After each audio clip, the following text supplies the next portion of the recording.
Maka di sini kita membaca tadi di awal-awal ada di bait ini adalah dikatakan wan nafsu katifli in tuhmilhu syabba ala hubbir radha'i wa in taftimhu yanfatimi. Hawa nafsu seseorang, hawa nafsu setiap manusia itu kalau tidak ditaklukkan, kalau hawa nafsu itu tidak ditundukkan, kalau hawa nafsu itu tidak dikalahkan, maka hawa nafsu tersebut seperti seorang bayi, ya. Seperti seorang bayi yang mana apa? In tuhmilhu syabba ala hubbir radha'. Kalau kita biarkan begitu saja si bayi tersebut, maka dia akan tetap akan tetap menyusu kepada ibunya. Ya, kita lihat bayi kalau udah berusia 2 tahun, ya di dalam madhab Syafi'i kalau bayi udah 2 tahun itu harus disapih. Ya, harus dilepas daripada menyusunya tersebut. Nah, yang namanya hawa nafsu ini seperti bayi tersebut. Bayi yang berusia 2 tahun yang dia lagi enak-enak menyusu kepada ibunya, maka apa? Maka kalau dia tidak cepat-cepat disapih, kalau dia tidak cepat-cepat dilepas daripada susunya, maka dia akan apa? Dia akan berada di zona nyaman, ya. Berada di zona nyaman, dia akan terus nyaman dengan nyusu tersebut, ya. Maka apa? Maka susah mau dilepas. Wa in taftimhu yanfatimi. Akan tetapi apa?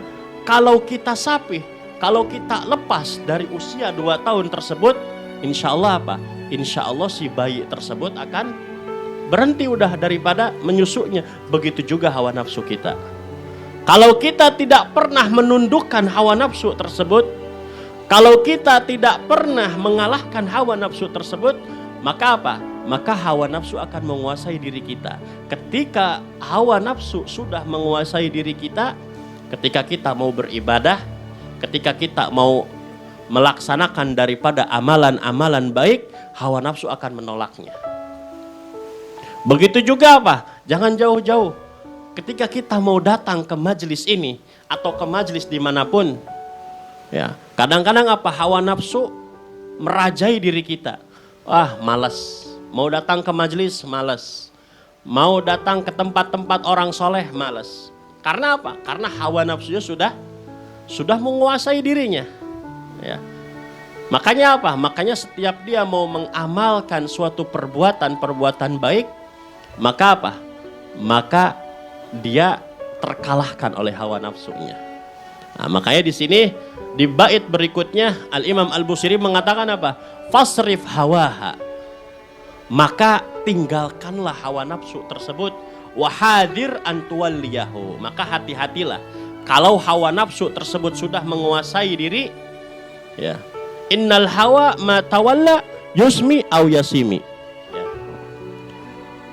Hawa nafsu kalau dia sudah berkuasa, ya, maka hawa nafsu tersebut akan merusak atau akan membahayakan daripada dirinya sendiri, ya. Maka ini harus betul-betul dijaga, ya. Harus betul-betul dijaga, ya. Makanya di sini Rasulullah SAW mengatakan,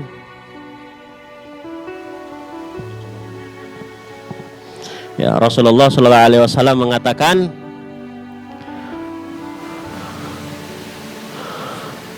a'da aduwika nafsuka allati baina jambaika. Ya. Musuh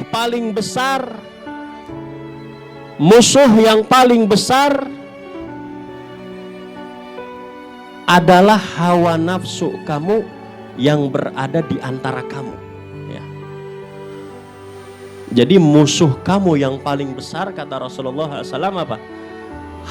Hawa nafsu kamu yang berada di antara kamu itu, ya, yang ada di diri kamu tersebut. Maka itu adalah hawa nafsu, itu adalah musuh yang paling besar. Ya. Makanya di sini ada bait dikatakan apa? Tawaqqa nafsaka la ta'man ghawailaha. Jagalah hawa nafsu kamu, karena apa? Karena tidak ada seseorang pun yang akan aman daripada musibah-musibah yang disebabkan oleh hawa nafsu tersebut. Ya. Fan nafsu akhbath min sab'ina syaitana. Nah, ini harus kita tahu. Yang namanya hawa nafsu itu lebih buruk daripada 70 setan.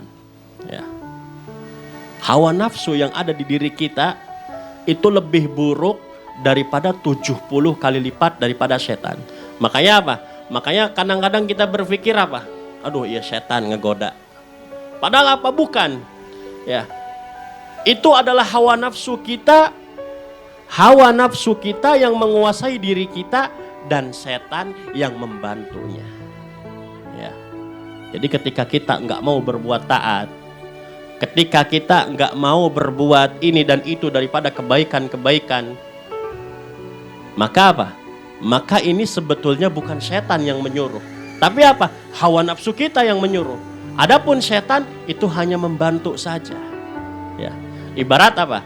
Ibarat ketika kita mau membakar suatu benda. Ya. Ketika mau membakar suatu benda, yang menyebabkan kebakarannya adalah hawa nafsu. Setan yang meniupnya sehingga makin besar, akhirnya kebakaran. Ya. Inilah tugas setan. Pada intinya kebakaran tersebut berasal dari mana? Dari hawa nafsu. Ya. Yang kemudian apa? Dibantu oleh setan, ditiup, akhirnya apa? Akhirnya semakin besar daripada api tersebut, jadilah kebakaran. Makanya di sini dikatakan hawa nafsu akhbat min sab'ina syaitanan, itu lebih buruk daripada 70 kali lipat setan. Ya. 70 kali lipat setan. Maka dari itu ya, Allah sampai mengatakan apa?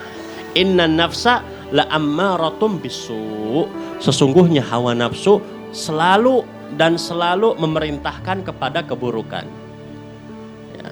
Berbeda dengan apa? Dengan hawa nafsu yang dimiliki orang-orang saleh. Ya, beda lagi dengan hawa nafsu yang dimiliki oleh orang-orang saleh. Kalau itu derajat hawa nafsunya sudah beda lagi. Ya, ada nafsu mutmainnah, ada nafsu mardiyah dan lain sebagainya. Sehingga apa? Sehingga hawa nafsu mereka selalu memerintahkan kepada kebaikan-kebaikan. Berbeda dengan kita kalau kita ini orang yang masih di bawah, ya. Orang yang kadang sholat saja apa? Sholat saja lupa. Orang yang kadang sholat saja kita tinggalkan. Maka dari itu apa? Hawa nafsu yang kita miliki la ammaratun bisu, memerintahkan kepada keburukan. Ya. Maka dari itu kaum muslimin wal muslimat rahimakumullah, hati-hati. Ya. Hati-hati dengan hawa nafsu yang sudah mulai menguasai diri kita, harus cepat-cepat kita lawan.